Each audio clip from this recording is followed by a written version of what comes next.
Los saluda María Eugenia Nieva de Alimentos Perú, nuevamente con ustedes compartiendo una entrevista con nuestra querida amiga, colega, el ingeniero Luz López Raez. Bienvenida, Luz.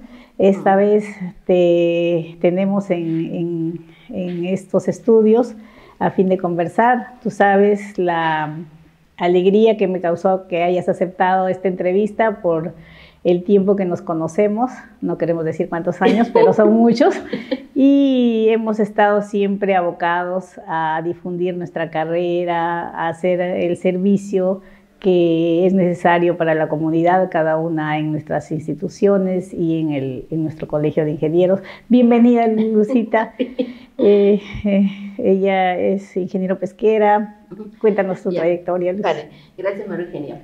Bueno, lo interesante de esta sesión es que hace algunos añitos, por no decir más, hubo una persona que me ayudó. Esa persona fue María Eugenia Nieva. Una persona que desde el inicio, aún sin conocerme, me apoyó para el desarrollo de una sesión con mis alumnos, porque yo enseño en la Universidad Peruana. Paulatinamente los años pasaron, tanto ella como yo, nos dejamos de ver, pero hubo un amigo común que me dijo: María Eugenia está iniciando nuevamente la historia del capítulo de industrias alimentarias. Y es ahí cuando me volví a acercar aquí y te dije: antes tú me ayudaste, ahora es mi turno. Y desde ahí no nos hemos separado. Sí, y lo que quiero resaltar es que Lucita, no siendo del capítulo de industrias alimentarias, obviamente sí ingeniera, nos ayudó en nuevamente abrir nuestro capítulo, porque nuestro capítulo no existía en físico, sino estaba adscrito al capítulo de ingeniería industrial, porque por razones X había sido absorbido por este capítulo. Obviamente nos daban toda la bienvenida, las facilidades. Estábamos con el ingeniero Cáceres, que era el presidente del capítulo de industriales, y hicimos muchas actividades con Luz. Ella, con su ánimo, su aliento, su experiencia y su ímpetu, hizo que las actividades fueran fluyendo. Hicimos muchas cosas juntas.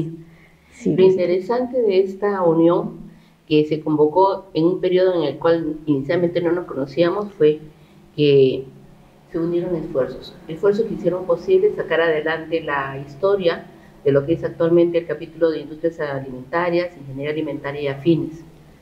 Más aún, pusimos un hito histórico, pienso, al comenzar toda la parte de actividades de concurso para sacar nuevos productos de alimentos, diseños en los cuales encontramos temas muy curiosos. Imagínense un yogur elaborado con cerveza, un yogur elaborado con chicha morada, en épocas en las cuales no se presentaba esta situación. La hoja de coca bañada en chocolate que cuando la comía se deshacía, y bueno, una tecnología hecha por los alumnos, por tus alumnos, por nuestros colegas. Entonces era una experiencia muy grata. Le llamamos esa vez la Expo Alimentaria. Hoy Expo Alimentaria, el nombre lo tiene otra entidad, pero en el colegio empezó así, Expo Alimentaria.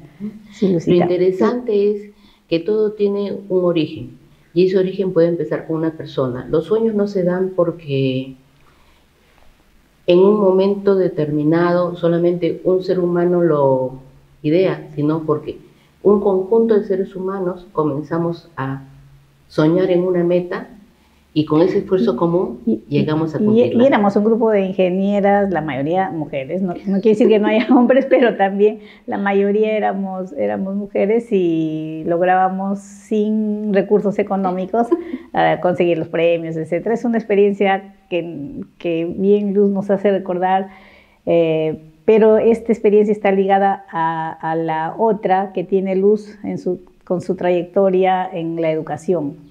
Ella siempre ha sido educadora, profesora universitaria, ha tenido cargos altos en la universidad, directora de posgrado, directora de la escuela de la carrera. Entonces es para nosotros un honor que estés acompañándonos, y sabemos que tienes bastante que contarnos sobre el buen uso de nuestros alimentos.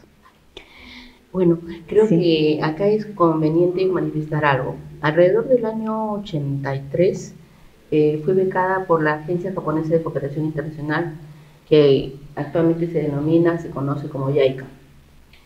Este fue el primer paso que me conllevó a ver cómo en las empresas en las cuales se decía de procesamiento a nivel de país que debían de oler, descubrí un nuevo mundo en el cual la tecnología japonesa nos enseñaba que no era necesaria la parte de los malos olores. Lo que era necesario era una limpieza por mayor, la aplicación de las buenas prácticas de elaboración, situación que no se lograba todavía en nuestro país, pero que años después las vemos en boga. Esto a su vez convocó a otro momento en el cual observaba que había desperdicios, pero desperdicios que eran utilizados en unas siguientes etapas, sea de repente para neutralizaciones, sea de repente para abonos o para elaborar otros productos. Uno de ellos que aún me llega a impactar es el que se elaboraba en forma de caramelos, con sake, con los residuos de la línea de cocidos de pescado, y lo ponían para acompañar de repente una reunión de amigos. Entonces, siempre ha surgido en mí, continúa vigente. Si tenemos tantos desperdicios en diferentes líneas de producción, volver a utilizar esos aparentes desperdicios para elaborar alimentos. Más aún en una época en la cual se nos menciona que va creciendo la población humana y nuestra disponibilidad de recursos, sea energético, sea para alimentación, para nuestras necesidades, pues se va reduciendo. Entonces lo único que nos queda es mejorar los rendimientos de nuestros recursos, mejorar las opciones de producción, los tratamientos que tenemos y orientarnos también hacia alimentos que, si bien pueden no tener tanta tecnología, pero sí que nos permitan llegar a un ser humano con una disponibilidad de alimento para consumo humano directo. Tienes toda la razón, Lucita. Esa es una actividad muy importante, especialmente porque en estos días, a fines de mes, se está celebrando a nivel mundial la concienciación sobre los desperdicios de alimentos, ¿no? Entonces, esto es muy importante. El mundo ha empezado a tomar conciencia en nuestro país, no nos quedamos atrás, porque vemos ante esta lucha contra el hambre, a la hora de buscar cómo minimizar las enfermedades transmitidas por alimentos, la carencia de alimentos, la anemia y todos estos flagelos que se ocasionan por falta de alimento y con un mal manejo a veces, es que también tenemos que aportar a que esta concienciación sea no solo lírica, ¿no? Que no solo quede en el clamor, en el decir tomemos conciencia, en decir no desperdiciemos los alimentos, no botemos, tratemos de cocinar lo justo en los restaurantes, en los mercados, en los comedores, en todo sitio, cuidar a la hora de cosecha,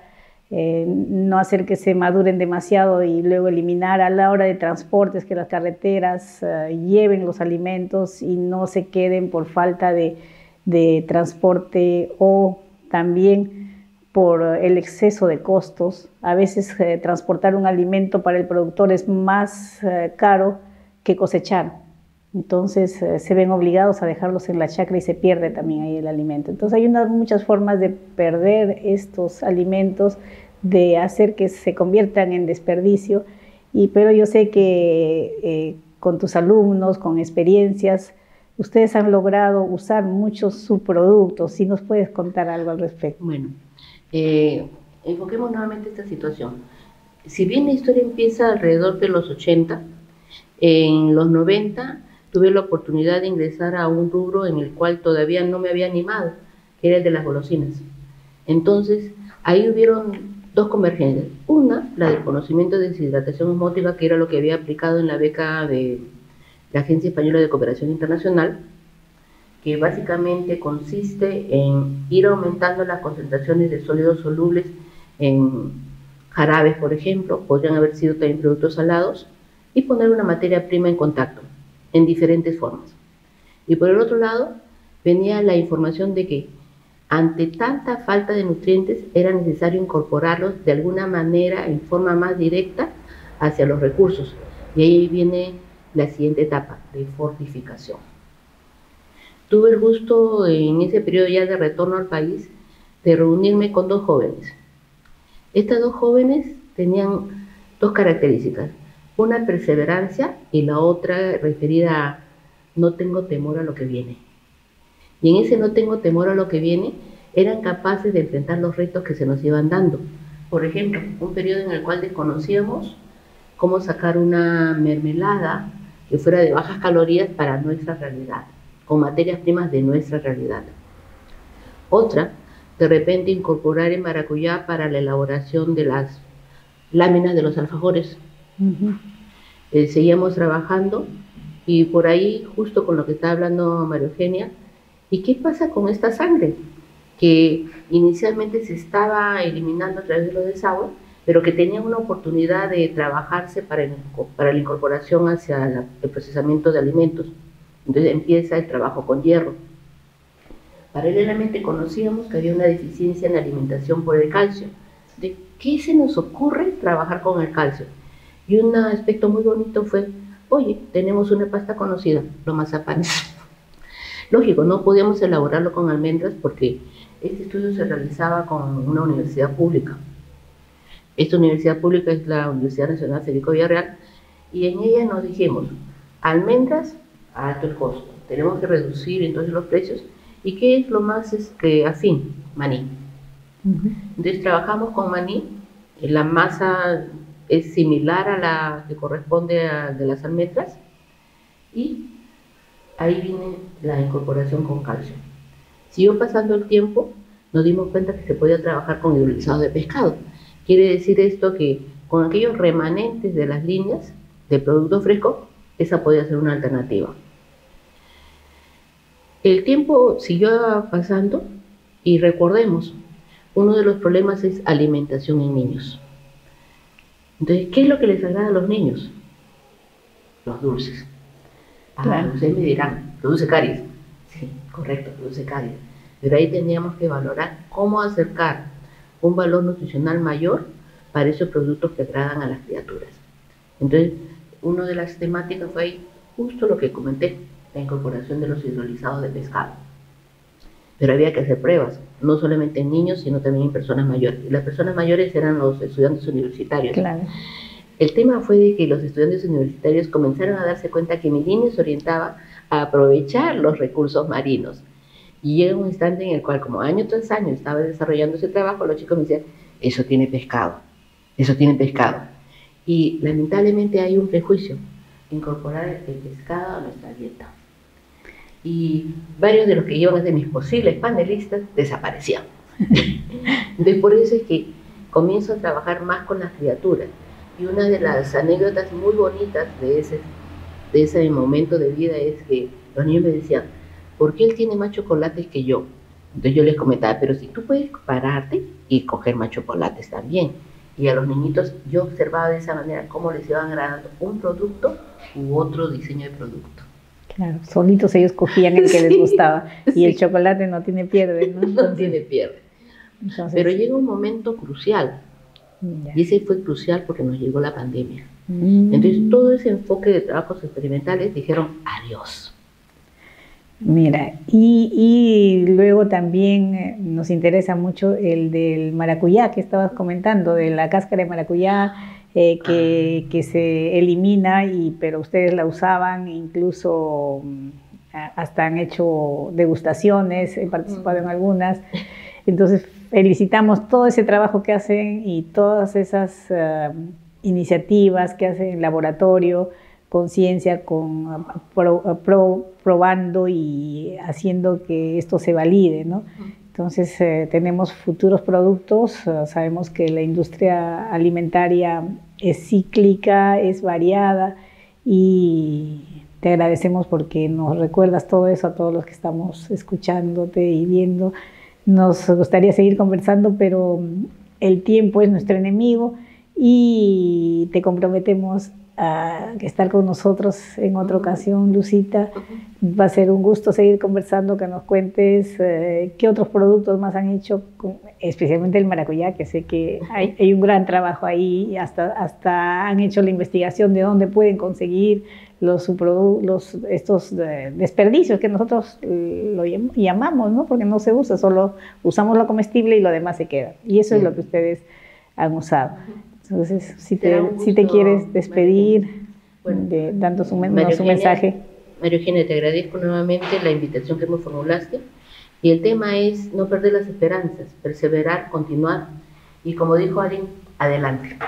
Muchas gracias, Lucita. Hemos tenido el gusto de estar con la ingeniera Luz López Ráez a través de Alimentos Perú. Los esperamos en la próxima edición. Gracias.